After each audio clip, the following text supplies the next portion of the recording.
자, 오늘은 고난에서 영광까지의 거리는 매우 가깝다는 제목으로 하나님 말씀 전하겠습니다.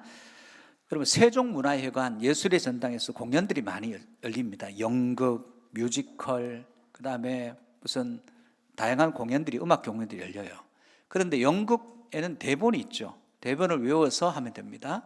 노래는 가사가 있습니다. 가사를 외우면 되는데, 이해할 수 없는 한 공연은 뭐냐면 매번 반복되는데 저 동작을 매번 어떻게 반복할 수 있을까 하는 그런 장르가 하나 있어요. 무용이에요. 무용.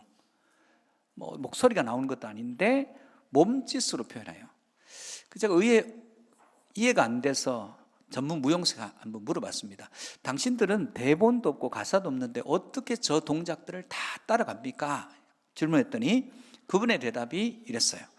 우리는 대본도 없고 가사도 없지만 음악과 함께 의미를 따라간다는 거예요. 모든 동작에는 의미가 있다는 거예요. 명답이죠. 의미를 따라가면 그 공연의 끝까지 동작을 다음 동작 외우는 게 아니라 의미를 따라가면 공연을 마칠 수 있다는 것입니다. 오늘 우리가 살아가는 세상에는 의미 없는 행동들이 너무 많습니다. 의미 있는 행동들도 있지만 의미 없는 행동들이 너무 많아요. 그래서 속담에 걸음지고 장에 간다는 그런 말들이 있어요.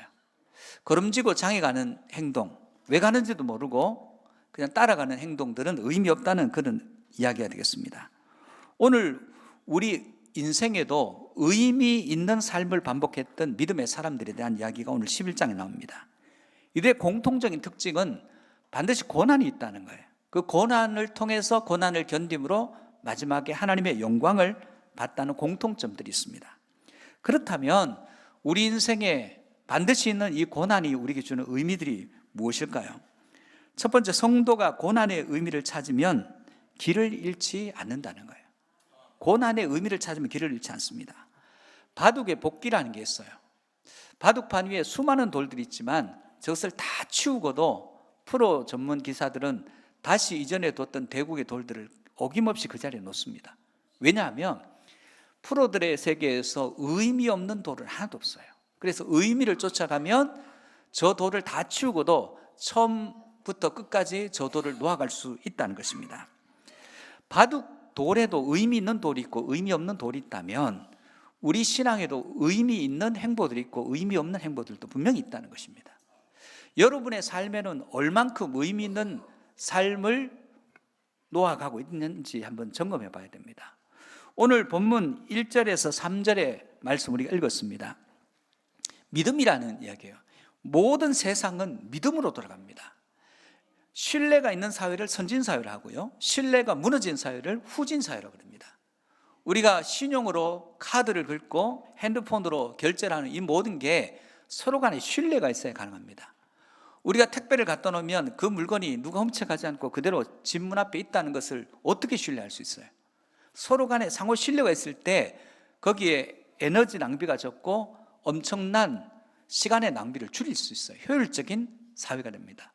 그렇다고 하면 우리 믿음의 세계에서 하나님을 믿지 못하면 거기 무슨 역사가 일어나겠습니까? 믿어야 하나님의 역사와 역동이 일어나게 되는 것입니다. 오늘 1절에서 3절을 보면 믿음은 바라는 것들의 실상이요 보이지 않는 것들의 증거니 선진들이 이로써 증거를 얻었느니라. 믿음으로 모든 세계가 하나님의 말씀으로 지어진 줄을 우리가 아나니 보이는 것은 나타난 것으로 말미암아 된 것이 아니니라. 눈에 보이는 모든 결과는 그 결과를 존재케 하는 뒤에 힘이 있다는 거예요. 보이지 않는 힘이 있다는 거예요. 그 말씀이고 하나님의 뜻과 하나님의 계획이에요. 이 세상은 하나님의 말씀으로 지어졌어요. 그래서 하나님의 말씀을 제외하고 이 세상을 설명할 길이 없습니다. 믿음은 보이는 피조 세계를 믿는 것이 아니라 보이지 않는 하나님을 믿는 것을 믿음이라고 합니다. 그러므로 여러분, 보이는 세계에 현혹되면 안 됩니다. 보이지 않는 하나님의 말씀을 믿고 하나님이 이루실 그 나라를 바라보고 보이지 않지만 이루어질 그것을 바라보는 믿음의 사람들이 되시기를 축복합니다.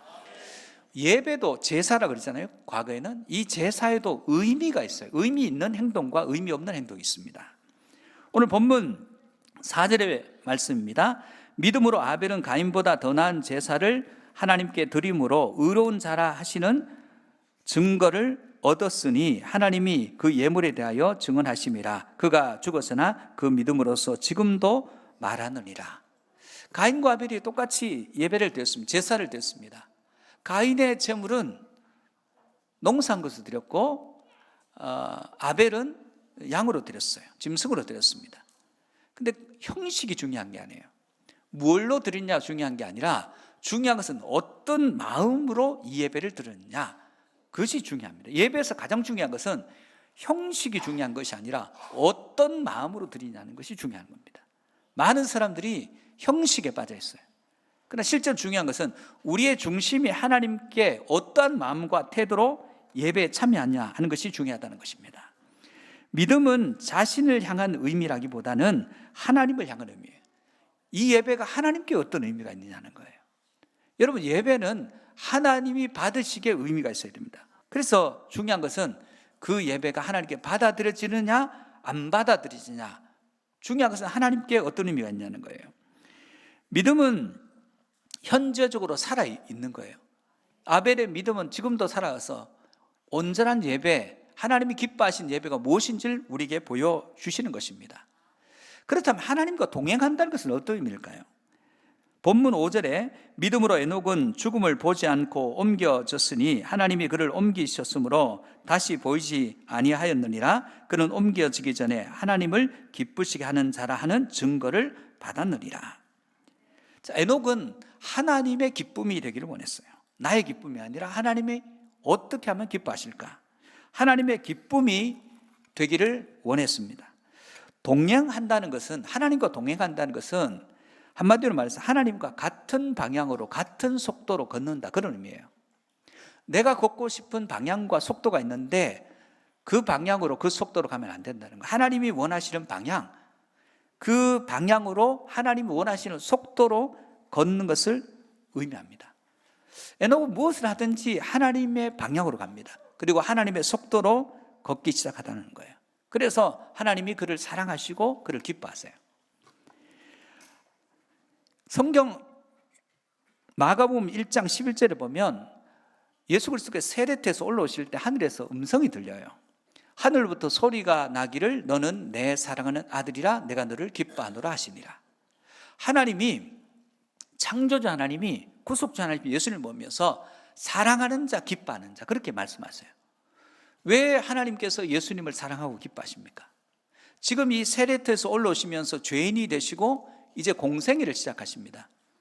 공생애를 시작하시며 하나님의 뜻에 일치시켜서 이 공생애 최종적인 종착이 뭡니까? 인류의 모든 죄를 대신 지시고 죽으시는 거예요. 그 사역의 시작을 하기 위해서 세례요한에게 세례를 받으실 때 하나님의 뜻과 예수님의 뜻이 일치를 이룹니다. 그래서 하나님의 기쁨, 하나님 기뻐하시는 인생은 하나님이 사랑하시고 기뻐하시는데 하나님의 뜻과 일치를 이룰 때 기뻐하신다는 겁니다. 인간이 사람을 살리기 시작할 때 하나님의 사랑과 기쁨이 돼요. 예수님이 인간을 살리기 위해서 이 땅에 오실 때 모든 사람의 기쁨이 됩니다. 그런데 그 기쁨이 어떤 기쁨인지 미처 깨닫지 못하죠. 왜 믿음이 없으면 하나님을 기쁘시게 하지 못할까요? 오늘 본문 6절입니다. 믿음이 없이는 하나님을 기쁘시게 하지 못하나니 하나님께 나아가는 자는 반드시 그가 계신 것과 또한 그가 자기를 찾는 자들에게 상 주시는 이심을 믿어야 할지니라. 여러분은 하나님의 현존을 믿으십니까? 오늘 두 가지예요. 하나님이 현존자로 지금 나와 함께 계시는 거, 과거의 아브라함과 이삭과 과거의 하나님이 아니라 지금 이 시간, 지금 나와 함께 현존자로 계신 하나님을 믿으시기를 축복합니다. 이게 믿음이에요. 두 번째는 그분이 나를 심판하시는 분으로 나와 지금 함께 있다는 거예요. 경기장에 심판이 있어요. 심판이 없으면 어떤 일이 일어날까요? 심판이 없으면 아마 심판이 있어도 심판을 속이는 동작들이 많은데 심판이 없으면 엉망진창이 될 거예요. 심판이 있다는 것을 믿는 것은 뭐예요? 어떤 의미냐면 하나님이 우리 인생의 심판자로 와 계신다는 것은 우리가 마음대로 살아서는 안 된다는 것을 의미해요. 그분이 안 계시면 우리는 막 삽니다. 근데 그분이 심판자로 계시면 우리는 함부로 살아서는 안 되는 거예요. 함부로 말해서는 안 되고 함부로 행동해서는 안 된다는 거예요. 하나님의 현존과 하나님이 심판하심을 믿을 때 믿음의 역사가 그때부터 이루어지기 시작합니다. 여러분, 현존자 되신 하나님, 심판자 되신 그 하나님을 믿으시기를 축복합니다. 여러분, 노아는 본문 7절의 말씀입니다. 믿음으로 노아는 아직 보이지 않는 일에 경고하심을 받아 경외함으로 방주를 준비하여 그 집을 구원하였으니 이로 말미암아 세상을 정죄하고 믿음을 따르는 이의 상속자가 되었느니라. 노아는 하나님 말씀, 심판이 있다는 말씀을 받았습니다. 비도 본 적 없고 홍수도 본 적이 없어요. 비를 경험한 적이 없어요. 근데 보이지 않는 일에 경고함을 받았어요. 비도 보지 못하고 홍수를 보지 못했다 그러면 경험이 없는 거예요. 경험이 없는데 말씀하세요. 우리는 경험 있는 세계로만 가려고 합니다. 그런데 하나님께서는 우리의 경험과 상관없이 경험이 없는 세계로 우리를 부르세요.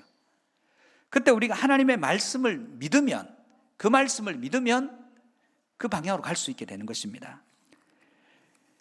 여러분, 성도는 고난이 가리키는 방향을 알아야 됩니다. 노아가 그 끝에 심판이 있음을 믿었습니다. 그랬더니 방주를 짓는 이 고난을 이겨요. 뭘 봅니까? 심판을 통해서 심판과 구원이 있다는 것을 보는 거예요. 그래서 그 길을 보면서 지금 내가 고난이 있지만 고난 끝에 영광이 있는 것을 보는 거예요. 그래서 고난을 견디는 거예요. 심판 쪽으로 갈 수가 없어요. 고난을 피해서. 그래서 고난을 견디고 심판의 방향이 아니라 구원의 방향으로 방향 전환을 하고 길을 잃지 않게 되더라는 것입니다. 사랑하는 성도 여러분, 우리에게 주어진 고난이 있어요. 이 고난을 통해서 하나님이 우리를 이끌어 가시는 그 방향을 보면 길을 잃지 않습니다. 여러분, 길을 잃지 않는 저와 여러분 되시기를 축복합니다. 두 번째, 성도는 하나님의 영광으로 고난을 해석해야 된다는 거예요. 지금 고난에서 고난을 보면 이 고난을 이해하지 못해요. 하나님의 영광에서 이 고난을 보면 이 고난이 무엇을 의미하고 어디를 가리키는지 알게 됩니다. 제가 군 생활할 때 제가 맡은 소대원들이 훈련 가면 자꾸 낙오를 해요. 그래서 한 15일 정도, 훈련 전에 15일 정도 체력 훈련했습니다. 완전 군장에 연명자에 모여서 구보하고 뛰고 체력 훈련 한 15일 했어요. 이제는 낙오 안 하겠지. 근데 그 다음 훈련을 갔는데 훈련 효과가 하나도 없어요. 여전히 낙오하고 여전히 힘들어합니다. 그래서 한 번은 모아놓고 물었습니다. 왜 자꾸 낙오하냐? 체력은 다 똑같은데 왜 낙오하냐? 물었더니 소풍 가는 거와 똑같대요. 앞에서 가라면 가고 멈추라면 멈추고, 우리는 갔는데 저쪽이 쉬었다고 가자 그러고, 그래서 너무너무 힘들다는 거예요. 어디까지 가야 되는지, 언제 끝나는지 알 수 없다는 거예요. 그래서 그 다음 훈련 때부터는 알려줬어요. 몇 시에 도착하고 몇 번 쉬고 어떤 높은 산을 올라가야 되고 그 산은 높이가 얼마인데 조금 힘들 거고 체력 안배를 해야 되는 것을 알려줬습니다. 그리고 계속 격려했어요. 그랬더니 그 훈련에서 한 사람도 낙오하지 않았다는 거예요. 이건 무슨 의미냐면 내가 갈 바를 알지 못하고 가는 것이 얼마나 힘든지 보여주는 사건이에요. 여러분, 믿음은 보고 가는 게 아니에요. 갈 바를 알지 못하고 가는 것입니다. 본문 8절에 보면 믿음으로 아브라함은 부르심을 받았을 때 순종하여 장래 유업으로 받을 땅에 나아갈 새 갈 바를 알지 못하고 나아갔으며, 아브라함이 갈 바를 몰랐습니다. 그런데 아브라함도 믿음으로 하나님의 약속이 성취된 것을 믿어요. 갈 길을 내가 알지 못해도 됩니다. 내가 알지 못해도 하나님이 알고 계시면 그 길로 가도 돼요. 내가 꼭 알아야 되는 것이 아닙니다. 내가 가는 길을 그분이 아십니다.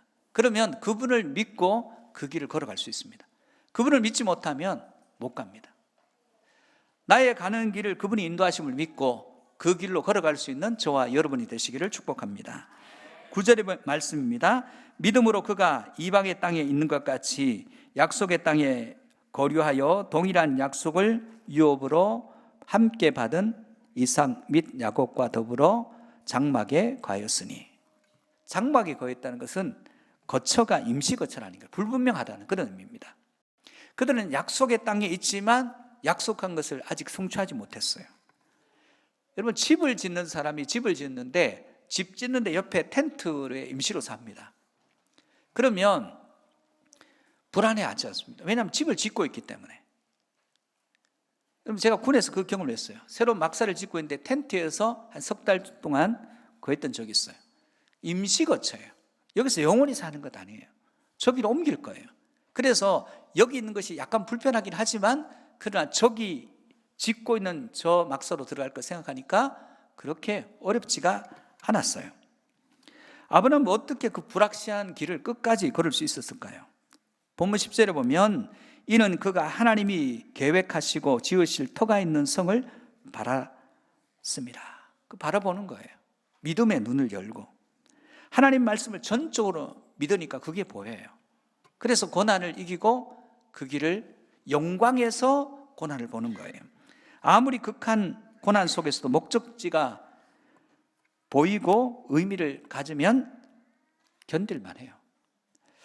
여러분, 아우슈비츠 강제 수용소에 있었던 주 예수의 본호를 일컫던 한 사람이 있습니다. 유대인 의사였던 빅터 플랭클이라는 사람이 있습니다. 이 사람이 죽음의 수용소라는 책에 이런 이야기를 썼습니다. 고통의 의미를 찾는 순간 고통은 더 이상 고통이 아니다. 그래서 이걸 사용하면 고난의 의미를 깨달으면 고난은 더 이상 고난이 아니다. 이렇게 말할 수도 있어요. 똑같은 수용자인데 언제 죽을지 몰라요. 근데 어떤 사람은 날마다 수염을 그 유리 조각으로 깎아요. 그 깎는다고 안 죽습니까? 근데 깎으니까 독일군들이 와서 보니까 말끔하게 있는 사람을 죽일 수가 없어요. 선택할 때 항상 배제해요. 그래서 살아남았어요. 어떤 사람은 사랑하는 가족이 있는 품으로 돌아가는 희망을 가지고 눈이 초롱초롱해요. 눈이 초롱초롱한 사람을 죽일 수가 없어요. 근데 어떤 사람은 낙심하고 포기하고 주저앉아있습니다. 그런 사람을 죽이는 것은 어렵지 않아요. 그 상황 가운데서 생명을 바라보느냐 절망을 바라보느냐 이 차이로 생사가 갈리더라는 거예요. 모든 고난은 다 의미가 있습니다. 찾으면 의미를 다 찾을 수 있습니다. 어떤 사람이 나비가 그 꼬치에서 나오려고 하는 걸 보고 구멍이 조그만한데 애를 쓰는데 너무너무 힘들어요. 그래서 좀 도와줘야 되겠다 하면서 가위로 열어줬습니다. 그랬더니 나왔는데 날개를 쫙 펴고 날아야 되는데 날지를 못해요. 왜냐하면 이 고추는 나올 때 온 힘을 다해야 이 날개가 힘을 받습니다. 힘을 받아야 날아올 수 있는데 거기서 뚫고 나오는 그 고난을 견디지 못하면 날 수가 없더라는 거예요. 고난은 다음 단계로 나아가기 위한 성장의 근육이라고 그렇게 말합니다. 고난이 있어야 돼요. 여러분, 예수 그리스도의 고난이 없으면 부활절을 기쁨으로 맞이할 수 없는 거예요. 고난이 대속이 있기 때문에 예수 그리스도의 부활이 우리에게 생명이 되고 구원이 됩니다. 사랑하는 성도 여러분, 여러분에게 주어진 고난도 마찬가지입니다. 이 고난을 뚫고 일어나서 생명의 부활로 나오는 거룩한 하나님 백성들 되시기를 축복합니다. 세 번째, 고난이 의미를 찾으면 고난은 행복이 돼요. 예수님을 믿으면 형통합니까? 그렇지도 않아요. 예수를 믿어도 여전히 고난이 있고 어려움이 있습니다. 그런데 기약 없이 마냥 기다려야 되는 그 고난이 믿을 때 그 고난이 행복으로 귀결되는 것을 발견하게 돼요. 오늘 본문 11절 12절입니다. 믿음으로 사라 자신도 나이가 많아 단산하였으나 잉태할 수 있는 힘을 얻었으니 이는 약속하신 이를 미쁘신 줄 알았습니다. 이러므로 죽은 자와 같은 한 사람으로 말미암아 하늘의 허다한 별과 또 해변의 무수한 모래와 같이 많은 후손이 생육하였느니라. 사라가 단산했죠. 아이를 못 낳았습니다. 근데 아이가 있을 거라고 말씀하시니까 믿고 25년을 기다립니다. 그 아이가 태어났을 때 그 기쁨이 사라의 기쁨이겠습니까? 아닙니다. 그것은 하나님의 기쁨이에요. 하나님의 약속이 성취되는 기쁨이에요. 한 부부가 7년 동안 아이가 없었습니다. 기도하고 7년 만에 아이가 태어났습니다. 그리고 그 아이가 태어났을 때 이 아이는 보통 아이가 아니에요. 그냥 결혼해서 그냥 태어난 아이가 아니라 7년 동안 울면서 기도해서 태어난 아이니까 특별한 아이입니다. 그러면서 이 남편이 이렇게 고백합니다. 이 7년 동안 아이를 위해서 기도하면서 하나님께서는 제 믿음을 깊어지게 했습니다. 하나님의 말씀에 순복할 수 없었던 제가 하나님 말씀에 순복하는 법을 배우게 했습니다. 그리고 하나님을 의지하지 않고 인간적인 방편을 추구하던 제가 하나님만 의지하도록 하나님께서 내게 이 7년의 기간을 선물로 주셨습니다. 이렇게 고백해요. 7년 동안 아이가 없는 기간을 이는 선물로 그렇게 고백합니다. 고난이 의미를 찾으면 고난은 행복이 돼요. 고난이 의미를 찾으면 그 고난은 기쁨이 되고 하나님의 영광이 됩니다. 십자가에서 주님의 고난과 죽음의 의미가 뭘까요? 오늘 고난주간이고 고난주일이고 종려주일인데, 여러분, 예수 그리스도께서는 십자가를 지시기 전에 겟세마네에서 기도하십니다. 그 기도하신 이후에 자기를 온 인류의 대속 제물로 내어주셔요. 겟세마네의 기도는 십자가를 벗기 위한 기도가 아니라 십자가를 지기 위한 기도입니다. 많은 사람들이 짐을 벗기 위해서 기도합니다. 그런데 주님은 겟세마네 동산에서 이 짐을 지기 위해서 기도하신다는 거예요. 고난주간을 맞는, 고난주일을 맞는 여러분, 여러분이 주님께 주신 사명의 짐, 복음 전파의 짐, 기도하고 말씀을 의탁하고 고난을 이겨야 될 그런 사명들이 있어요. 그런데 우리는 쉽게 하나님 이 짐 안 지게 해주세요, 이 고난 없게 해주세요, 그렇게 기도할 때가 많습니다. 여러분, 바꾸어서 하나님 능히 이 짐을 질 수 있도록 힘을 주세요, 능력을 주세요. 기도할 수 있는 저와 여러분 되시기를 주님의 이름으로 축복합니다. 오늘은 종려주일이고 고난주일이며 다음 주가 고난주간이고 그 다음 주가 부활주일입니다. 예수 그리스도께서 예루살렘을 입성하셔요. 지금 예루살렘을 입성할 때 외치고 영광의 주님을 맞이하는 거예요. 그러나 예수님의 그 행보는 영광의 길이 아닙니다. 고난의 길이고 순환의 길이고 대속의 길이에요. 그들이 생각하는 것은 예수님이 왕으로 등극하시기 위해서 오신다 생각했습니다. 그러나 예수님은 처음부터 인류의 모든 죄를 지시고 죽으시기 위해서 이 공생애를 시작하셨습니다. 이제 그 마지막을 십자가를 지시고 대속하심으로, 부활하심으로 마무리하려 하시는 거예요. 그들이 영광의 주님을 맞이했지만 그 주님이 영광을 취할 모습을 전혀 보이지 않으니까 그들은 예수님을 십자가에 박으라고, 못 박으라고 얘기합니다. 오늘 고난주간을 앞두고 있습니다. 예수 그리스도의 십자가의 죽음은 여러분이 아는 대로 그분의 죄 때문이 아닙니다. 그분이 처형당하신 것은 그분의 죄 때문에 처형당한 것이 아니라 죄와 허물로 죽음을 받아든 모든 사람이 죽는, 육적, 영적으로 죽는 우리 인생을 위해서 대속하시기 위해서 이 땅에 오셨어요. 그분은 우리를 위해 대신 죽으신 것을 기뻐하셨습니다.